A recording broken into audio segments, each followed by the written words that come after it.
Okay,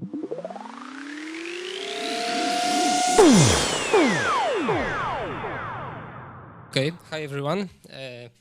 Dear community, I'm here today just to give you some warnings because of many scams that concerns directly developers.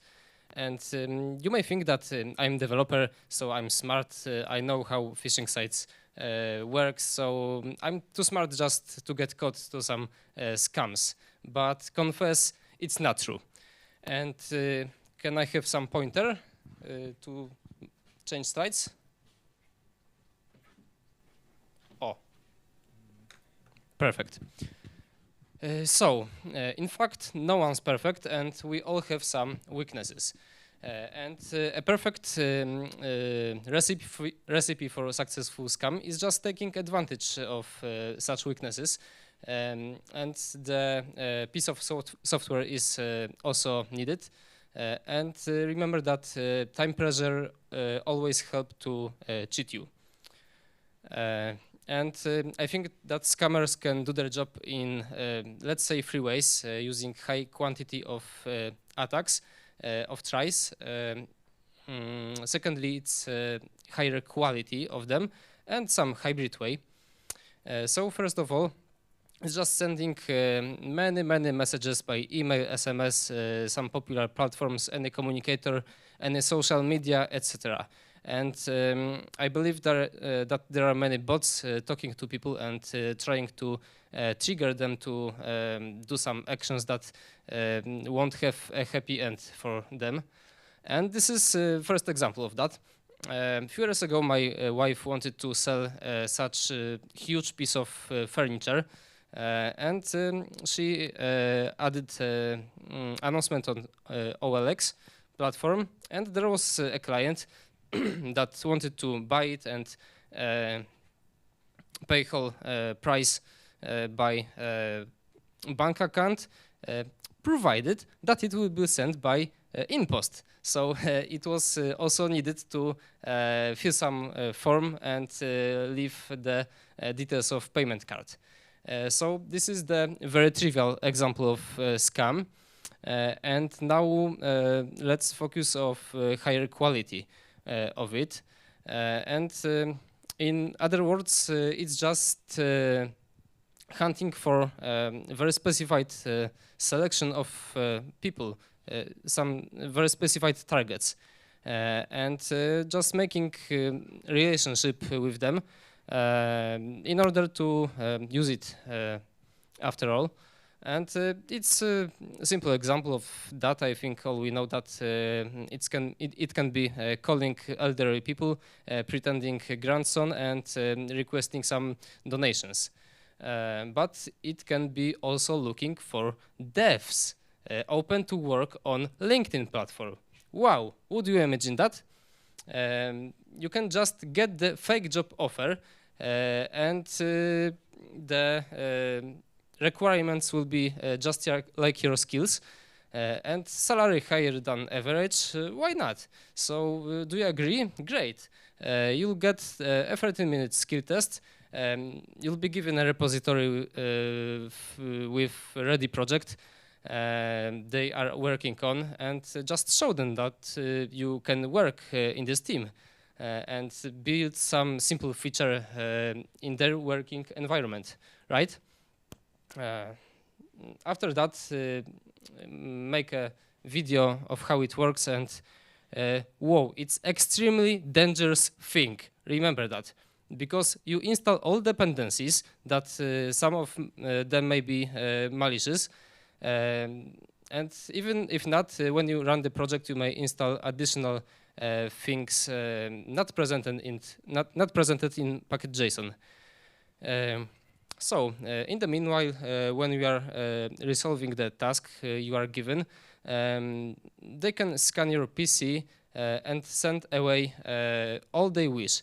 They are getting this way your passwords, your keychain, your private keys, seeds. They are scanning your email, Google Drive, Dropbox, all of them, and can grab all your cryptocurrencies from browser wallets and they can just continue after all scamming using your identity. Whoa. And unfortunately, this is actually my story. It's sad, but I felt the mission to say it aloud. I've been looking for a job since August this year, and I must admit that it's really hard work now to get a job. I sent, I think, nearly 100 CVs in for various places, and there was only one answer from big company, that I was referred by my friend.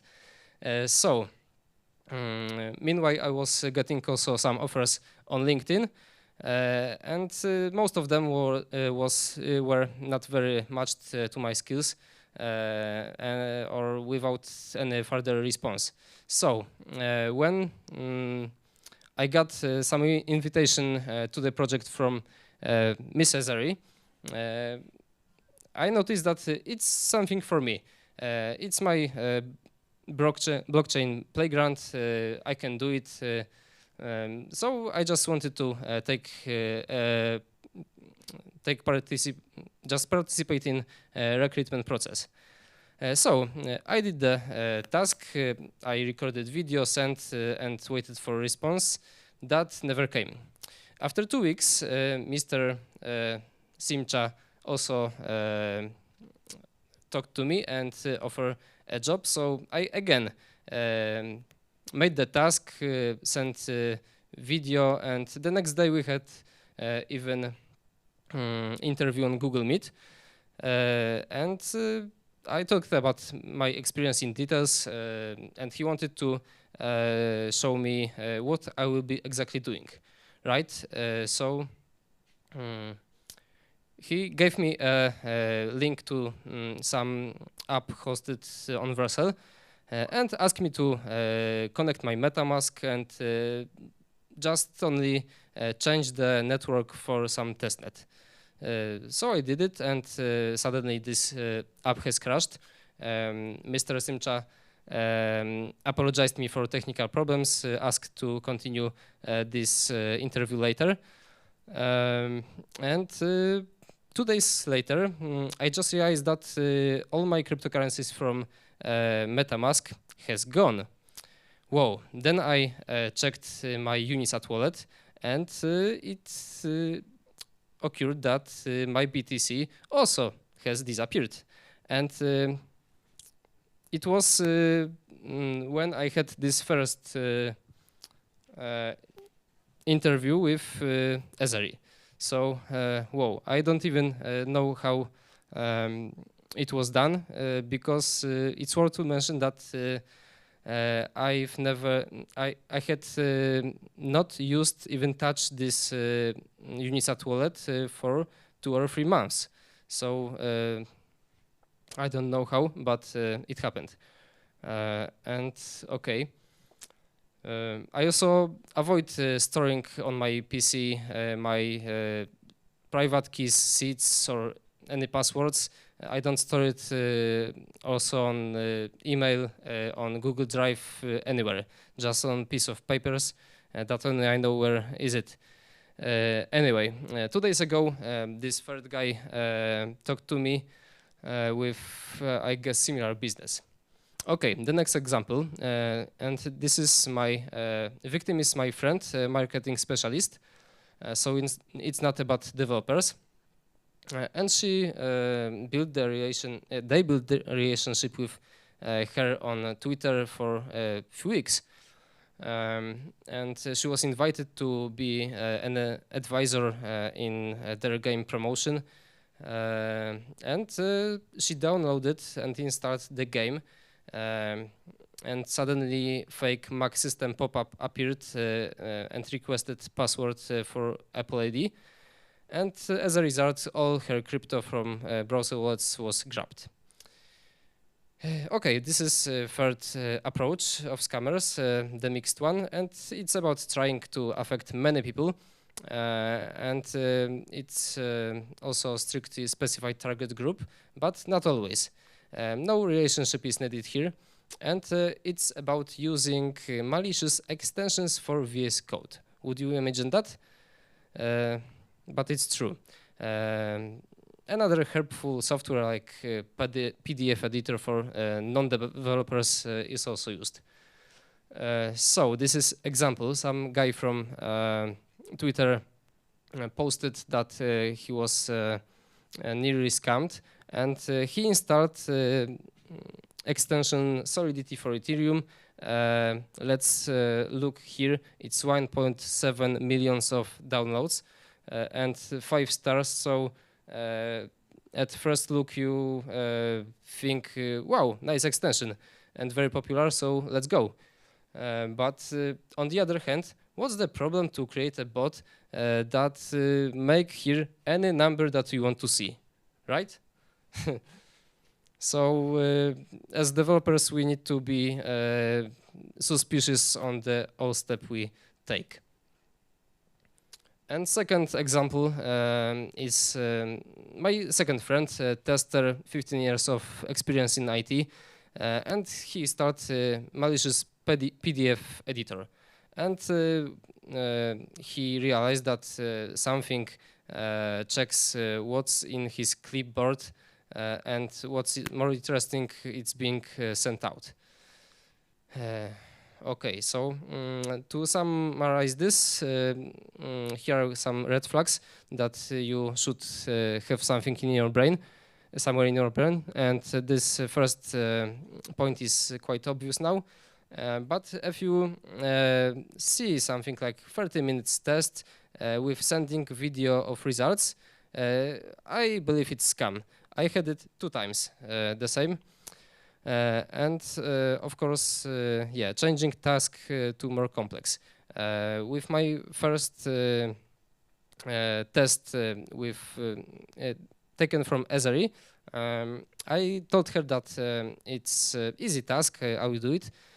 So they thought a little and gave me a little more advanced or rather challenging quest, like writing simple backend in Django that I've never used. So it was only to just make me thinking about something other than what can be done from their side. Okay, and with Mr. Simcha I contacted by LinkedIn, Slack, Telegram, Google Meet, so it was also quite weird. I don't know why, but it happened. And you should also check this company that offer you job, but it's not, of course, any safety argument, because they can pretend anything you would like to apply, for example. And when you have Google Meet and your interviewer doesn't show your face, it's also a reason to think a little why. And of course, when the offer is from the other country that is perceived as richer than yours, so that they can give you more money, it's also, believe me, tricky. Here are another advices, and maybe let's focus on only the last one. If you really want to run such project, you can first of all ask for preparing Docker file just to run it in container. If they reject that idea, something is wrong, right? You can still run it on your virtual machine. That can be destroyed after all. But if you think you are smart and you just screen this repo for some keywords like child process, believe me, it's not enough, because remember that you are installing many dependencies that you don't know how they behave. So I mentioned also about crisis in IT, and yeah, that's true. It's really hard to get a job now, and if you have a steady income, just appreciate that and keep being competitive on the IT market. But let's check who I am, because maybe I'm just beginner without any experience, right? So not really. I have over 11 years of programming experience, and 7 years is just hobbyistic, and 4 years strictly professional. I have experience in front-end, back-end, mobile applications development, and it's only just a number, but there's 3,000 contribution on my GitHub profile.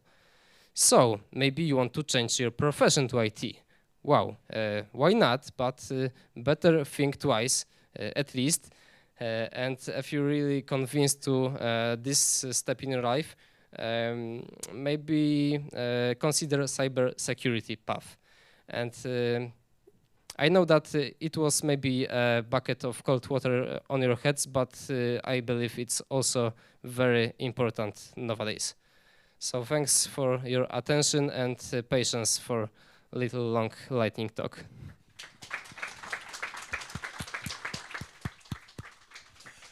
Thank you, Maciek, for reminding us that there are quite non-obvious things that we should watch out for. So, Warsaw.